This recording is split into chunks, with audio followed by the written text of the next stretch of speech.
আসসালামু আলাইকুম ওয়া রাহমাতুল্লাহ। বিডি মেজারমেন্টের একটি নতুন টিউটোরিয়ালে আপনাদেরকে স্বাগত। আজকের টিউটোরিয়ালে আমরা আলোচনা করব সার্ভেয়ারের মালামাল প্রসঙ্গে। ইতিপূর্বে আমরা একাধিক ভিডিওতে সার্ভেয়ারের 12টি মালামাল প্রসঙ্গে আলোচনা করেছি। আজকে আমরা 13 নাম্বার মালামাল থেকে শুরু করব। চলুন আমরা এই বিষয়টা হোয়াইট বোর্ডের মাধ্যমে আমরা দেখে আসি।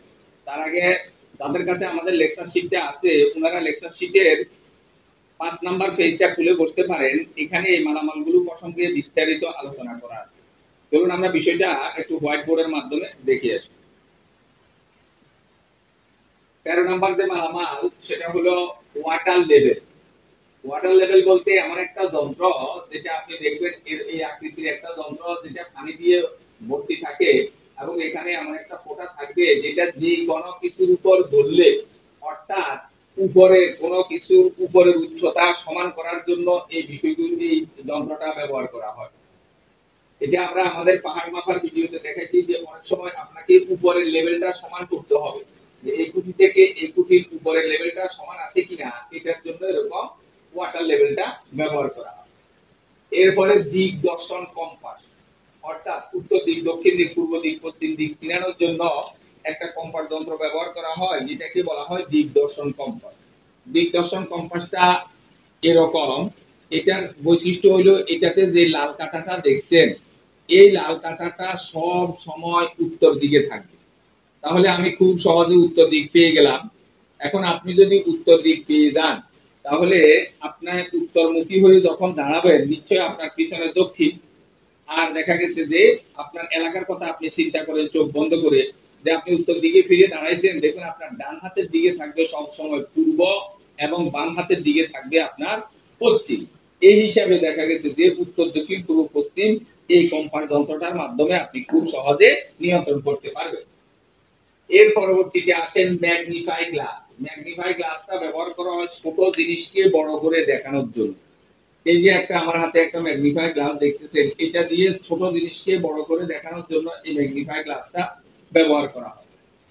যে কোনো একটা অক্ষর, যে কোনো একটা লেখা খুব ছোট আপনি দেখতে পাচ্ছেন না, এটাকে ম্যাগনিফাই গ্লাস দিয়ে আপনি খুব বড় করে দেখতে পারেন। আমাদের এই যে বোর্ডের এই লেখাগুলি ছোট আছে, এই লেখাগুলি আপনি ধরতে পারছেন না, তখন দেখা গেছে যে এটাকে ম্যাগনিফাই গ্লাস দিয়ে যখন ধরবেন তখন বড় বড় করে দেখা যাবে। এটা বিশেষ করে সার্ভেয়ারদের যেখানে দরকার হয়, সেটা হলো দুনিয়ার ওই সূক্ষ্ম দাগগুলোকে মাপার জন্য, অথবা কাঁটাটা আইলের মাঝামাঝি বসছে কিনা, এটার জন্য দেখা গেছে যে এই বিষয়গুলো, এই ম্যাগনিফাই গ্লাসটা ব্যবহার করা হয়। আশা করি বিষয়টা বুঝতে পারছেন। এর পরবর্তীতে প্লেন টেবিল।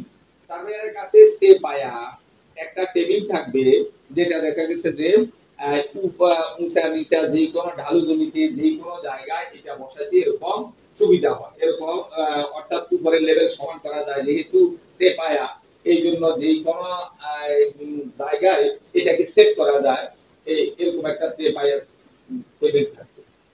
এর পরবর্তীতে মালামাল প্রসঙ্গে সর্বশেষ যে মালামালটা বলবো, সেটা হলো সার্ভেয়ার অত্যন্ত প্রয়োজনীয় একটা মালামাল, সেটা হলো 100 ফিটের এরকম একটা টেপ পিটা থাকতে হবে।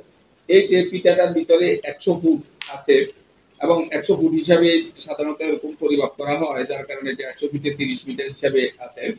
এটার ব্যবহার প্রসঙ্গে একটু সামান্য আমরা ধারণা দেই। সেটা হলো দেখা গেছে যে যে পাঁচটায় এরকম 1F 2F এরকম লেখা, এটাকে আপনি ফুট হিসাবে এরকম চিন্তা করবেন, 1F 2F 3F এরকম করতে করতে 100F পর্যন্ত আছে, মানে 100 ফুট। আর লাল যে দাগগুলো আছে, লাল যে সংখ্যাগুলো আছে, এগুলো হলো ইঞ্চির হিসাব, অর্থাৎ 1 থেকে সব সময় 11 পর্যন্ত এগুলি দেওয়া আছে। এটার একটা জিনিস খেয়াল রাখবেন, শুরুতে যে কালো অংশটা আছে, এই অংশটাও কিন্তু টেপ পিটার মধ্যে গণ্য। অনেকে বুঝতে পারে না, যে দেখা গেছে যে এখান থেকে না পিটা শুরু, আমি এখান থেকে ধরবো, তাহলে কিন্তু অলরেডি এরকম 4 ইঞ্চি বাদ পড়ে গেল, এরকম অবস্থা হবে।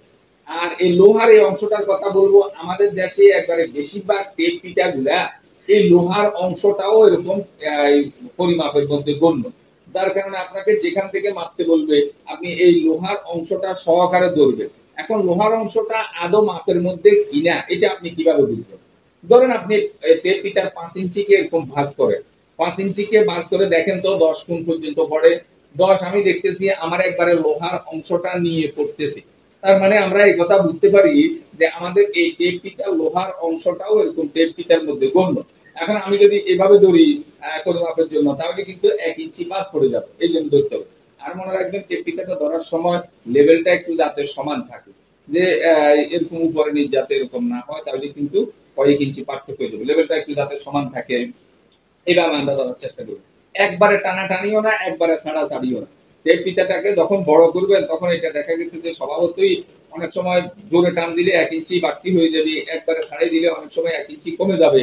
এই জন্য আমাদেরকে এভাবে সতর্কতার সাথে নিয়ন্ত্রণ করতে হবে। যদি আমি সতর্কতার সাথে এই বিষয়গুলোকে মালামালগুলোকে নিয়ন্ত্রণ করতে পারি, তাহলে আমি পরিমাপটা সঠিকভাবে পাবো।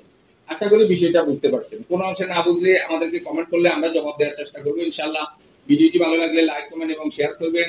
আমাদের ধারাবাহিক ভিডিওগুলো পাওয়ার জন্য চ্যানেলটাকে সাবস্ক্রাইব করবেন। এই আশাবাদ ব্যক্ত রেখে আমাদের আজকের টিউটোরিয়ালটা এখানে শেষ করছি। আল্লাহ হাফেজ।